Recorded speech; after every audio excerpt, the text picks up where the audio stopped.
Welcome to Quiet Time with Pastor Jonathan from Kwon.com. Today we're going to talk about making decisions in crisis. Have you ever been confronted with a situation that you really don't have any good options? In fact, any choice you make in that situation appears that it'll keep you stuck between a rock and a hard place. Well, you're not alone. Many leaders, both at business and at home, have asked, hey, how do I make good decisions in the middle of a crisis? And so today we're going to examine 3 decision-making techniques and concepts that we learned from Nehemiah, the governor of Israel, when Israel is being rebuilt and the exiles from Israel are returning home. So this comes from Nehemiah chapter 6, verses 11 through 13. Follow along with me.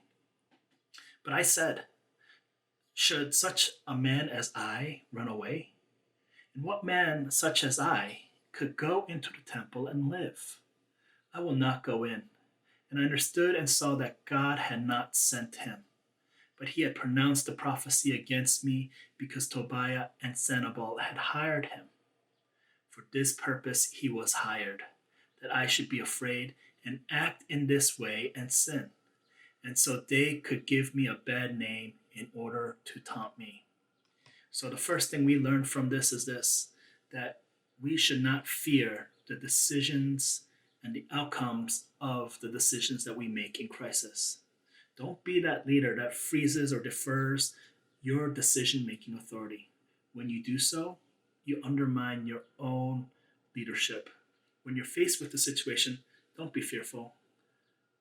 You are in a role, you are in that leadership role for a reason after all. Nehemiah calls it running away, and that's exactly what we want to avoid. We can never be sure how our decisions will turn out.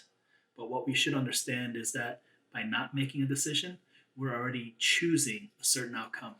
That is to say that we're choosing to allow the situation to overcome us, and that we choose to do nothing about it.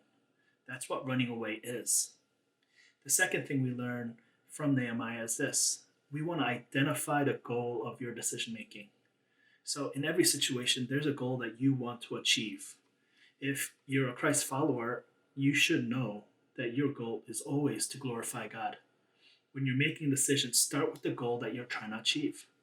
And when you know that goal, you can make the right decision toward that goal, because it's easier to perceive things and make decisions towards those things because you know what the end result should be or where you're headed.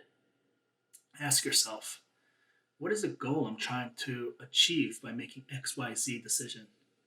Then the steps to get to that goal will become more and more apparent.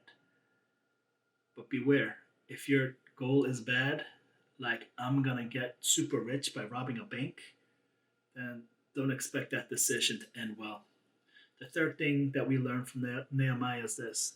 Understand the context of your situation.